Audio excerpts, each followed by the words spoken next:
Hi guys, Dorothy here with Done by Dorothy, and we are here today sort of working on our Touch of Nature journal. I know I'm a little behind.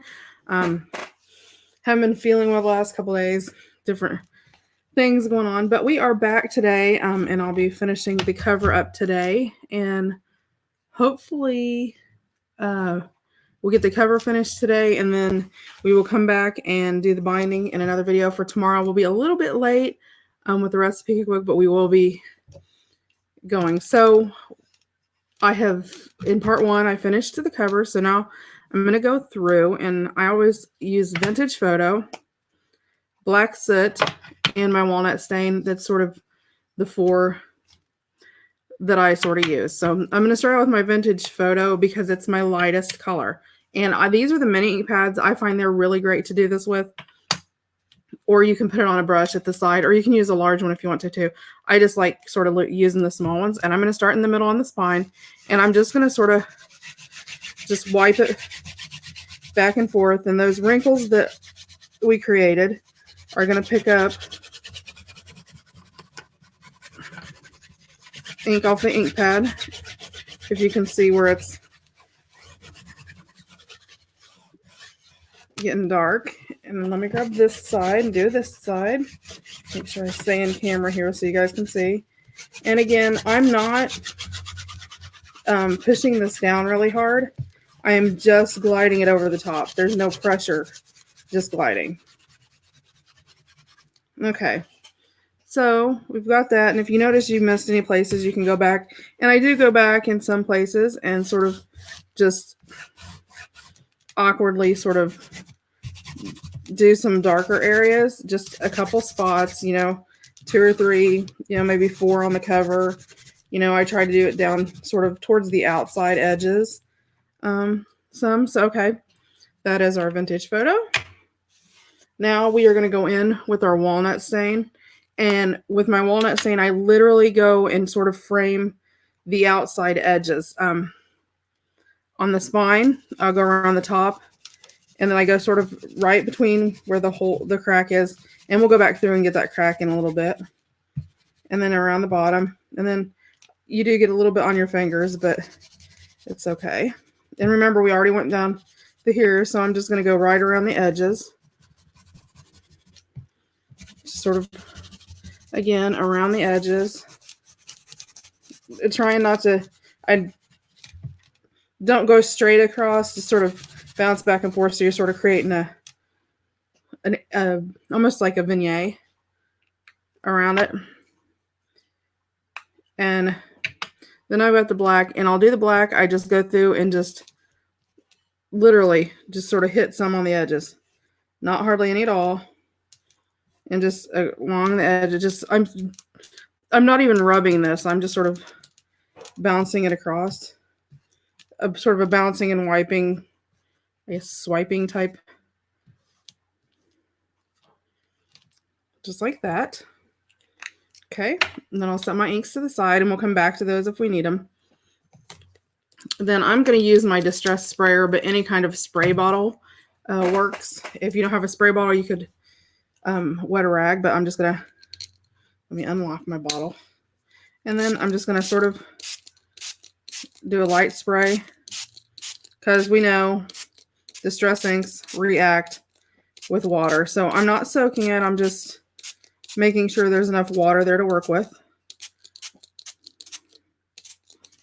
And you can, I don't even know if you can tell if it's there or not. Then I'm going to take my brush, and you may have to spray a little more. You just sort of have to play around with that till you figure out where you need it to be. And then I take my brush, and I'm just, again, just sort of sliding my brush along.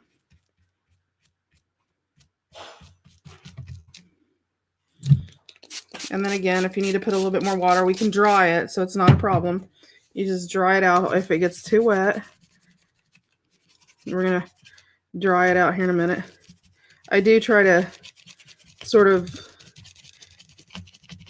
move my brush around in different angles, because obviously you don't want everything to be in the same angle.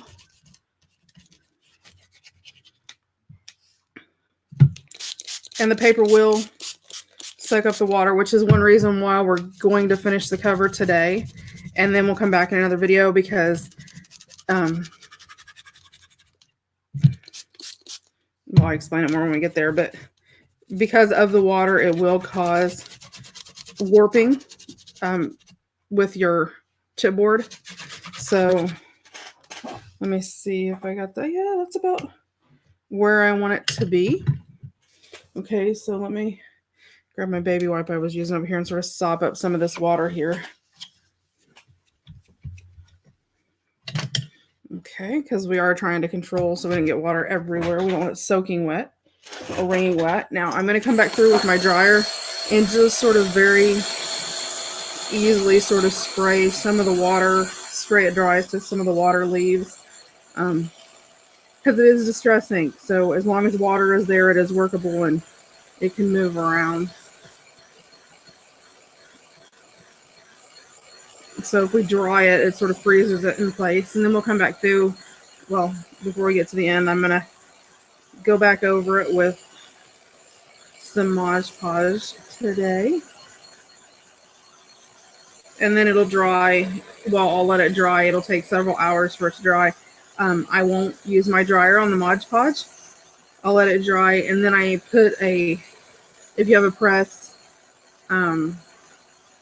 if you have a dye machine and you have enough plates or anything, you can put it through like a thinlet, like your thinlet press. If you have a full size Big Shot, and sort of roll it to flatten it, or you can, put a bunch of books on it and leave it overnight, which is what I usually do, just because it's the easier way to do things, at least for me.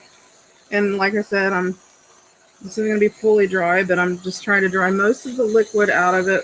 And and you'll be able to tell when it gets dry because it loses that wetness, the glistening, glossy look.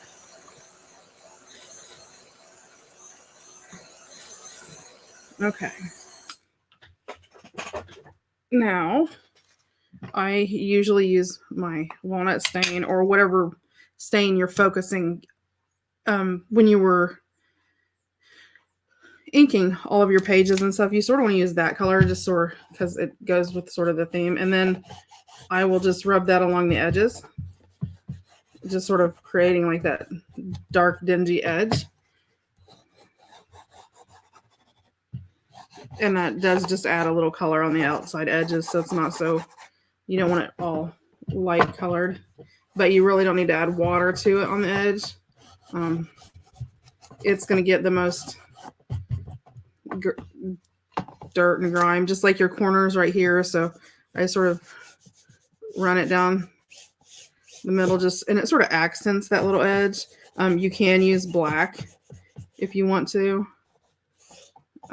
I tend just to use the walnut stain. And then what I do is I grab my brush where it's still it's not soaking wet, but there's just a little wet on it from where we did the cover, and just sort of brush around those little lines there on the cover, sort of. And you can do it on the edge too. It's not really adding any water to it, but it is sort of, it will cause that, where you use the ink on it to sort of react. And watch, because if you get this like up against yourself or whatever, because it is ink, it will react with you, or get on your clothes or whatever. Not really react with you, but it'll get on your clothes. So then I'm going to come on the inside because this is where we're going to put our paper. I know that I cut mine. These were 6x9. These I cut by 5 3/4 by 8 3/4.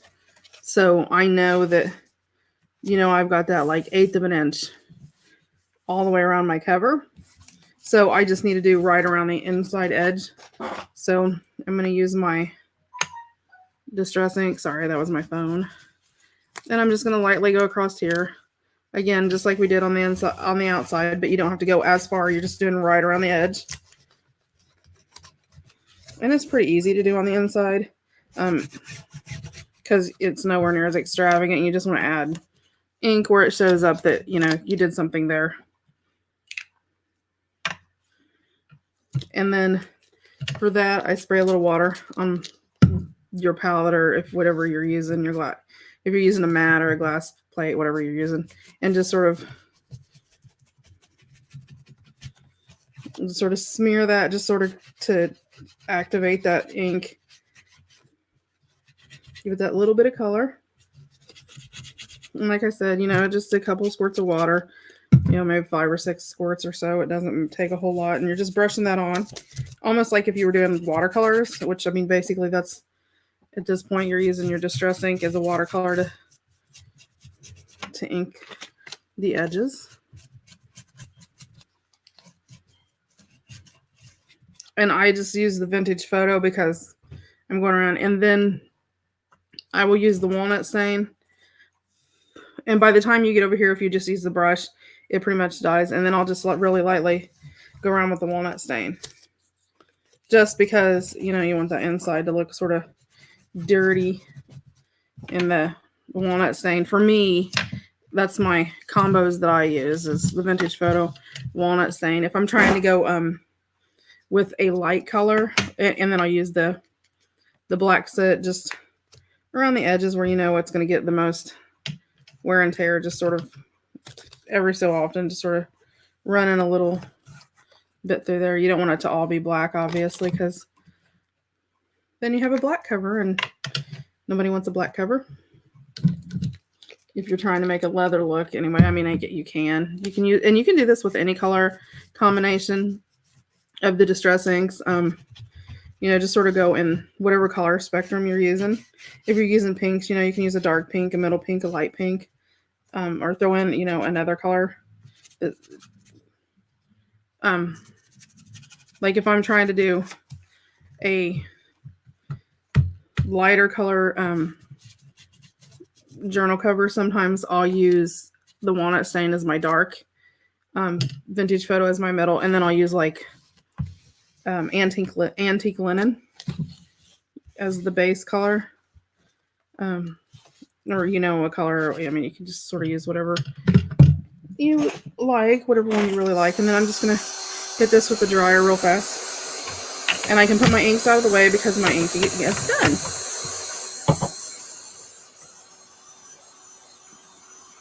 And as we all know, when you have Distress inks, they react with water.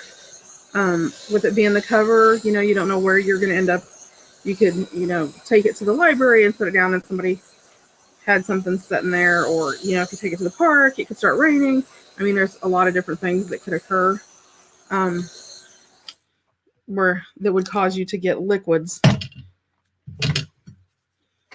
on your cover. So I will come back over. I'm going to hit this with the dryer one more time just to make sure that it's all nice and dried. This is a really great faux cover. I mean, I love the way that it turns out. One of my favorite. And then I am going to, let me dry my brush out that we had our water on, and I just dry it off sort of with a dry rag, not a wet rag, a dry rag. Okay, and then I'm going to use my DIY Mod Podge to cover, but I'm actually using the cover, or the cover. Oh yeah, I'm using the cover, but I'm going to use the Mod Podge, the DIY Mod Podge that I made with the Vintage Photo. So just stir it up really good. Make sure it's all mixed in there together, because you don't want it unmixed. And I'm going to clean it off my brush because I just covered the whole brush mixing it. I probably should have used a stir instead of that. And I don't like having it all over my brush. I like keeping it just on my bristles. So I'm going to put that to the side. Okay. And then I'm going to use my Vintage Photo Mod Podge, and I'm just going to coat my cover. Then when it dries, that's going to give my cover, it's going to make my cover permanent. This is a matte Mod Podge. It is not a gloss. You do need to make sure when you go through to color it, or when you go through to, put it on, that you sort of tamp it, I guess is the word, down into the holes and crevices. So you need to make sure you put a nice coat on it. You want to make sure it gets down into those crevices. You don't want to put on so thick that you get what is the word I'm looking at? So you get a smooth finish. You want to tamp it down in there and really create that 3D effect. Because then that's going to keep your wrinkles and give you that leathery. I mean, you guys have all picked up leather and been able to feel the wrinkles and the dimples in the leather and all that. So that's what we're after.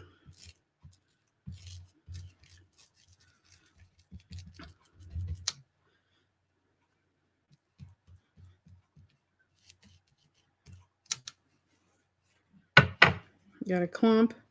Every once in a while, you will get clumps because as it dries, it gets all clumpy.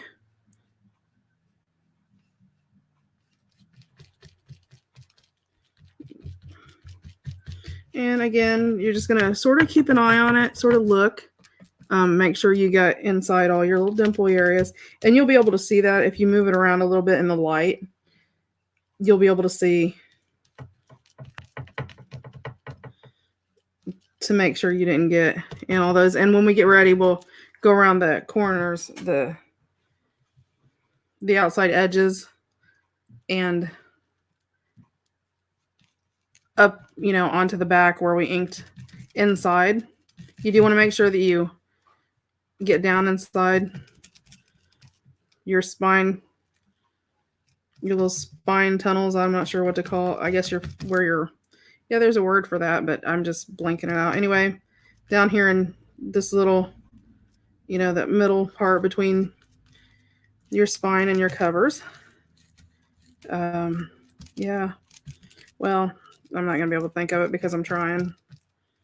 But right down here in this little tunnel, where it connects. And I can't for the life of me think of what that's called, but oh well. There is an actual word for that.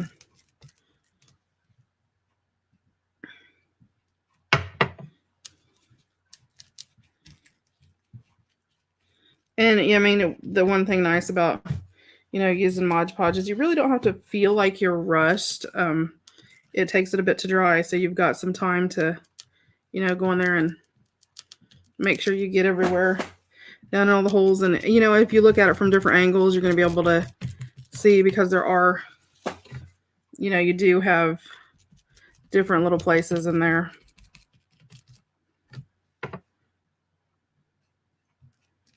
And you don't have to do a massive thick coat on here. You're just literally covering it. So remember that the more thick you make it, the longer dry time you're going to have. But also, because Mod Podge does have water in it, it's a water-based product, you are putting water into your cover. So when it goes through whatever your outside cover is, it will, you're putting water into your chipboard and stuff, so you will get curvage and stuff as it dries and different things. So you have to, be prepared to do something to counteract that, which is why I always press mine. And again, you're going to make sure you get all your little crevices. This doesn't take a long time. It's just tedious because I'm anal about making sure that I get all the little cracks and, going back inside, look at it from multi angles. But, when you tamp it, that tamping really does help get it down and saturate all those little areas that you might not get if you're just, if I just go like this and smear it on, it gets everything that, is above, but it doesn't get all of those little nooks and crannies and the wrinkles because. So let me pick it up and see if we have any nooks and crannies showing. I think I got most of them. Okay. Okay, so now I am going to use my dryer a bit. Again, this is Mod Podge, so you need to make sure you keep it well above the surface, because if you don't, you will it'll bubble on you and it'll create a really weird effect. So I always, hold mine a good 6 inches above or so. I know it doesn't look like I'm that far above, but my camera's like way above. So, I mean, it's a good almost 3 feet away from my table. So, and this does dry matte, so you'll be able to tell when it's, dry, because you'll lose that shiny. Let me see if I can show you real fast. Hold on. Okay. Let me pick this up.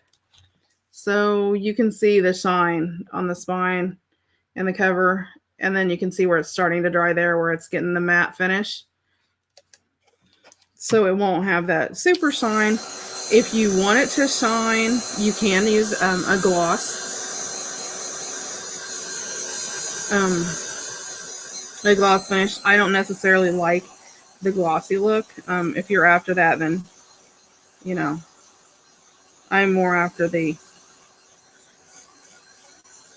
I just, to me, leather isn't all super shiny. I mean, you can get it shiny, but I like the more matte colored things. And you can use this with any color. The DIY for my Mod Podge is up. I don't show how to make the color, so I may come back in and sort of do a video on that here in the next week or so. I have a lot of things going on right now, trying to prep everything for different things coming up.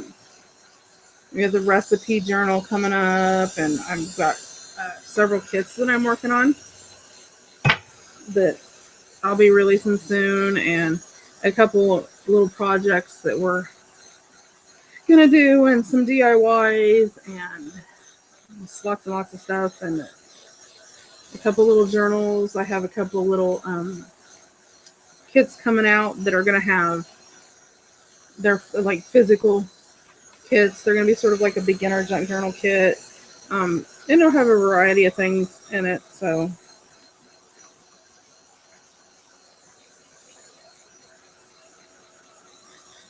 And again, I'm just trying to dry till I get that matte look. It doesn't take a super long time, but I like to at least, get the matte look where it's mostly dry. It's not completely dry. It makes it harder to work with, but still tacky. So I think that's still tacky right in there. And this, by using this, the Mod Podge, you're basically sealing your distress inks in. So you don't have to worry about if like water gets on it. Not only that, it'll help create more of a hard cover, because I mean, we've got our chipboard and we've got our paper. Now you can use more than one layer of chipboard if you want, depending on how super thick you want that cover to be. You can double up on it, or I use medium weight chipboard. This is actually heavyweight. A lot of times I'll use medium weight and do 2 layers, or 1 layer of the heavyweight. So it just sort of depends on what I'm doing. So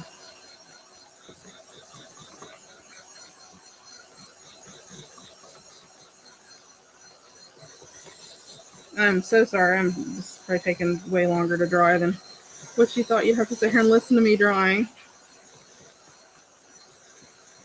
But this hand's clean, and you can go through. There's nothing coming off of that. It's sealed. This is all from where I inked it earlier when I was picking it up and moving it around. So you do want to sort of fold in here, because that is recessed when you're sitting there, so it won't dry, up to par with everything else.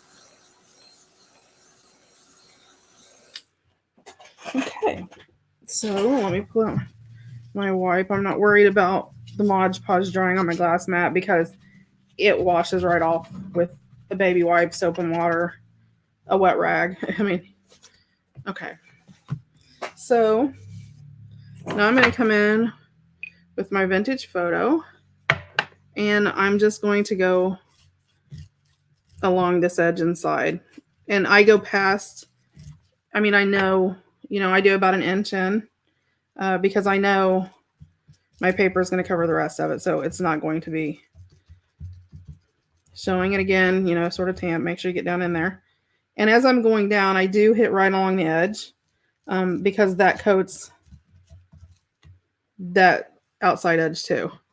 So you will, have that gunky mess on your table from where you hit the edge if you do it that way. You can sand it on its end and do it, but if you do that, you have to wait till it's sort of dry because you have to have a way to, you can't just, I like to stand my cover up and let it dry because it's dry right now, but it's not, what is the word I'm looking for? It's not, there's a word for it. It's not, it's dry, but it's not, there's a word for that. Wow, I hate when I do that and I forget words, and it seems like the older I get, the worse it gets. Hopefully you guys can understand that, but it basically is, it's finishing, it's dry, but it's not, completely permanent yet. So by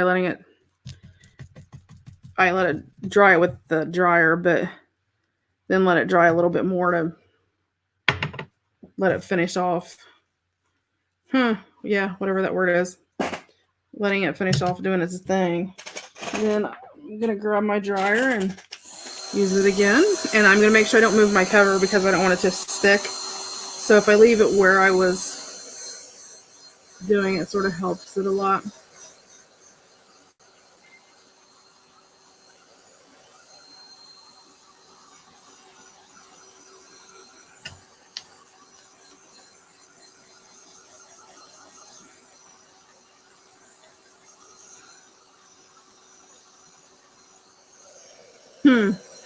Yeah. So, but yeah, these are the steps that I take if I want to do a faux leather journal. And, you learn as you go. I always add different things. You can, like I said, you can use different colors and, you can use a gloss finish if you'd rather have a gloss. I personally like the matte finish the best, just because I think it looks more leathery. But again, that's me.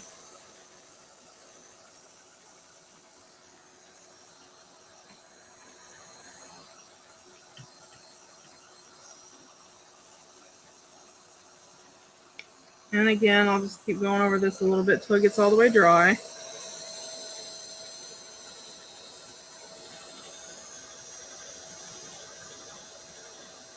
And if you do a nice thin coat, it dries really fast, but there's always places inside those wrinkles that, catch it and hold it. So then you got to be careful on those because it's more likely to bubble in those areas if you're drying it.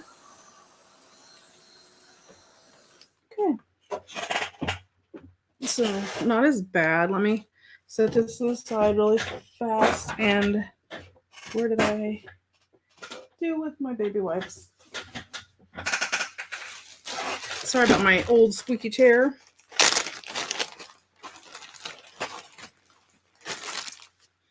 And I'm going to grab a wipe.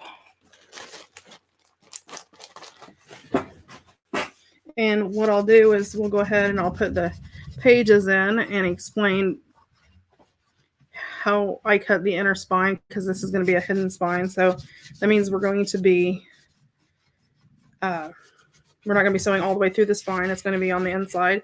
So we'll have that look of a book on the outside. And probably the next one, when I do the recipe journal, excuse me, we'll do a hidden spine, but we're going to be adding some fancy stuff to the outside.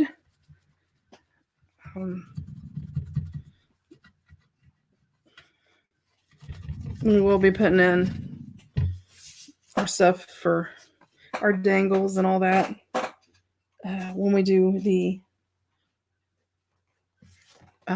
when we get ready to do the binding, I'll finish that up today so you guys can see that. And then we'll be ready to go and just have to bind everything and then glue the binding in, and it will be done, other than the actual final decorating.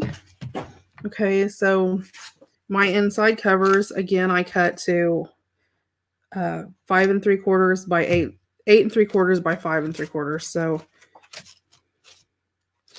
okay, so let me grab my walnut stain. Find my blender here, my blending tool. It ran away on me.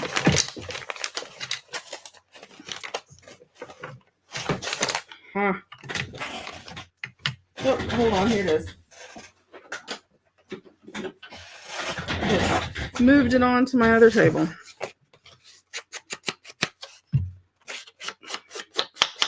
And I am just using a brown because I'm going to come back in with a piece of the digital kit to layer on top of it. And this is brown, so you really can't see it, but I like going across it just to sort of, it does create a little bit of darkness. And you can, go in with your ink if you want to darken it up.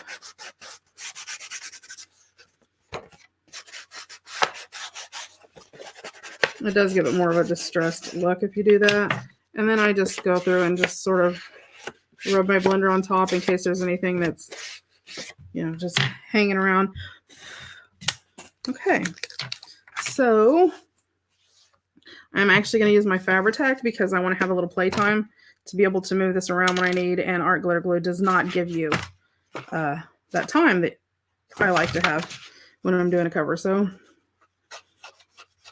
I'm going to use my Fabri-Tac, and I don't like using it usually on anything but fabric, but when it comes to my covers, you need that. It's not just like gluing a piece of paper on something. I mean, you need time to be able to wiggle and lift and move things around and all of that. So, and my Fabri-Tac is just wanting to play its own little game today.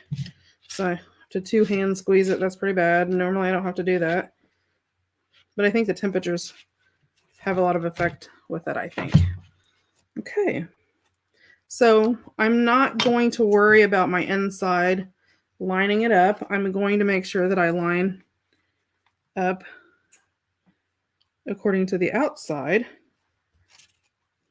to my corners.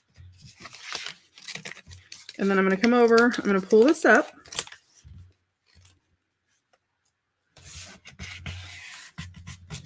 Then I'm going to glue it in. And then you can burnish it with whatever you want. I'm actually going to use the silicone brush just to sort of create that brushing effect, so it will help move that art glitter glue around. And it puts pressure, but it doesn't, there's no chance of like ripping the paper or anything like that, which I like because I really have to put pressure on this to get it down. Glue peeling off my brush because I used it to apply glue. And if you don't have a silicone brush, they're awesome for a lot of different things. Okay, that side is in. So let's do this side. I got a piece of fuzz hanging on here. Probably from my sweater. I love my red sweater. I know you guys probably are tired of seeing my red sleeves. It's not a, it's a, I used to would have said it was an old people pullover sweater, or not a pull on, but the buttons down the front. But once you hit a certain age, that you realize that it's not really an old people thing. It's more of a you thing now, and which is pretty funny. Okay, so a little bit of nothing to that. Let me put my lid on my ink. Put my inks over here out of the way because we're done with those for a while. Okay, and let's put our glue on. Hopefully I can get this to work without two-handing it, but yeah, I never know. Nope, I'm going to come in with the two hands. And I don't worry, I get like as close to the edge as I can get. But I always, when I get done here in a minute, I'll go around and I'll check the outside edges. And if any of it seems like it's loose, then I've got my fine tip on my art glitter glue. I'll squeeze a little bit of glue up in there and have it done. Now we need to do the 2-hand squeeze. Sounds like it should be a square dance or something.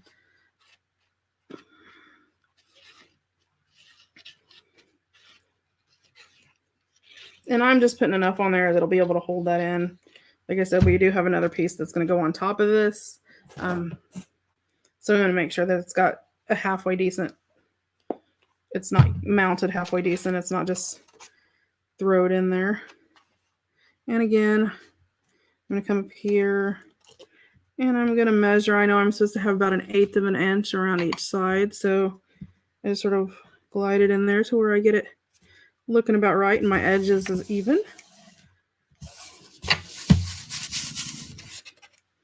And then again, I'm going to pull my tape up over here, and that's not going to matter that covers that. That, if you remember, I used that tape that had the carpet tape that had the fiber in it to sort of just add a little bit so it would fold a lot nice. It would fold a lot nicer.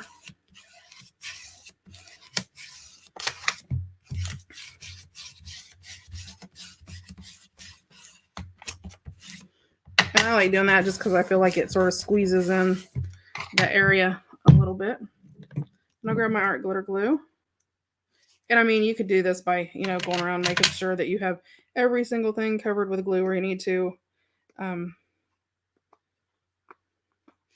just find it sort of easier to go up under the edge if I have a little edge up and squeeze a little glue on it. Put it in there and call it good. And, I just go around and double check my corners.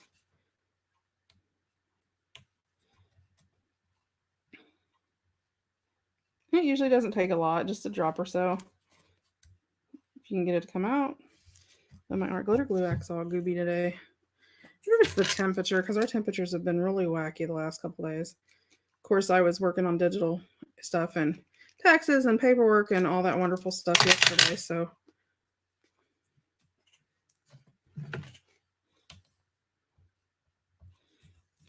I haven't used it for a day, so it may be a little clogged from setting. And see, just that little bit of a corner, which that doesn't really matter because our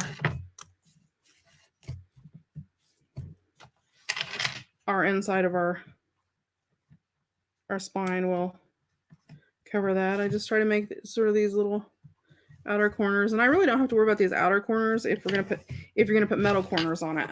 You don't have to worry about it.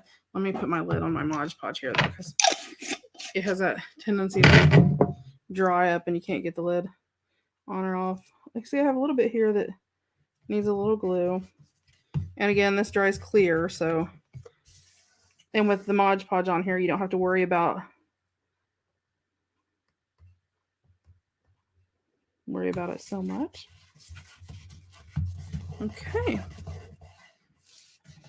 There we go. So we have the insides in.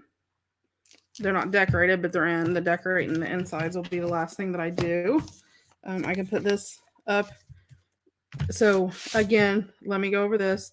These were 5 3/4 by 8 3/4.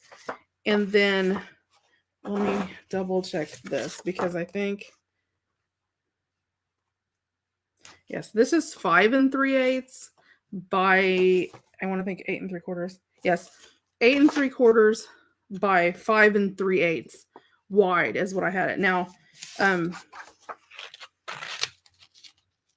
I'll score this evenly where it'll have the score marks where it'll fit in there and we'll know where that curve is. Then we'll mark it to put our signatures in. Woohoo, buddy. So, see, we can go ahead and mark it and have it ready. So, there we go.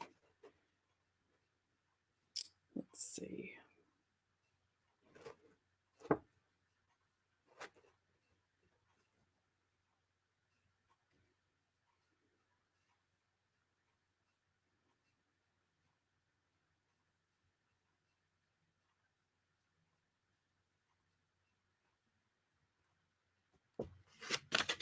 Yep, that's going to be just about right. I am just going to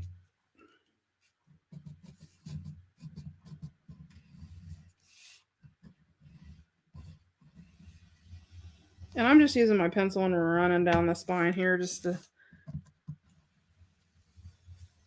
so I know where to line it up when I score it.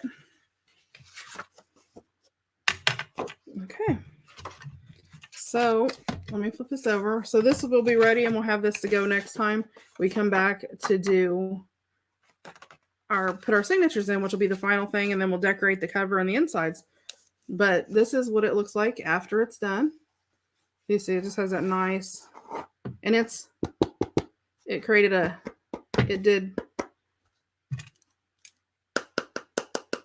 a harder spine and cover, so that did fix that up. So I stand mine on end like this, and then I'll let it dry for several hours just to make sure.